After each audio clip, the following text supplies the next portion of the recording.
Ny mety ho toetry ny andro any an-dranomasina ny alakamisy 20 Décembre 2022 amin'ny 9 maraina hatramin'ny zoma 20 Décembre 2022 amin'ny 9 maraina.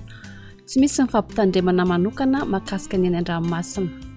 Ho an'ny morontsiraka atsinanana tanjon'ny bombaomba hatrany amin'ny tanjona angotsy anorana malefaka miatoato ho avy atsimo atsinanana ny rivotra ka ho folatra amin'ny 30 km isan'ora hahatratra 40 km isan'ora rehefa manakaiky ny tanjona bombaomby anotsabe ny ranomasina avon'ny onja rehefa 5 hatramin'ny 2 metatra tanjona angotsy hatramin'ny manoro anorana miatoato ho avy atsinanana na atsimo atsinanana ny rivotra ka ho folatra amin'ny 20 km isan'ora anotsabe ny ranomasina avon'ny onja rehefa 5 hatramin'ny 2 metatra mahanoratra ny tolanaro anorana malefaka indraindray ny tapany avaratra andrahona mahalana anekafa ho avy atsinanana avaratra atsinanana ny rivotra ka ho 20 hatramin'ny 30 km isan'ora hahatratra 40 km isan'ora rehefa manakaiky ny tolanaro anotsabe ny ranomasina avon'ny onja rehefa 5 hatramin'ny 2 metatra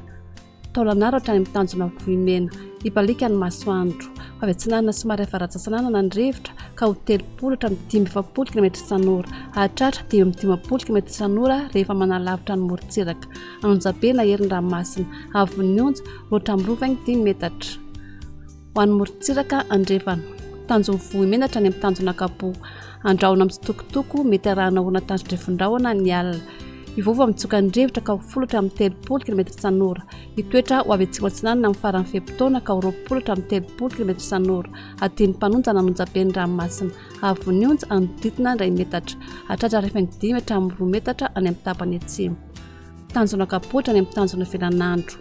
anorona tandrivon-drahona ny alina sy ny voamaraina ho avy atsinanana ny rivotra ny maraina ka ho folatra amin'ny 20 km isan'ora fa avy andrefana kosa ny atoandro ka ho folatra amin'ny 20 km isan'ora adiny mpanonja ny ranomasina avon'ny onja haotra 5 hatramin'ny 2 metatra tanjona velanandro hatrany analalava anorona tandrivon-drahona ny alina sy ny voamaraina ho avy atsinanana tsy matsanana ny rivotra ny maraina ka ho 20 hatramin'ny 30 km isan'ora fa avaratra navaratra andrefana kosa ny atoandro ka ho folatra amin'ny 20 km isan'ora adiny mpanonja ny ranomasina avon'ny onja haotra 5 hatramin'ny 2 metatra analalava hatrany amin'ny tanjona bombaomby anorona ny alina sy ny voamaraina avy atsinanana ny rivotra ka ho folatra amin'ny 20 km isan'ora hahatratra 30 hatramin'ny 40 km isan'ora ny eo ny elin'elanosy be sy ny tanjona bombaomby adiny mpanonja ny ranomasina avon'ny onja haotra 5 hatramin'ny 2 metatra.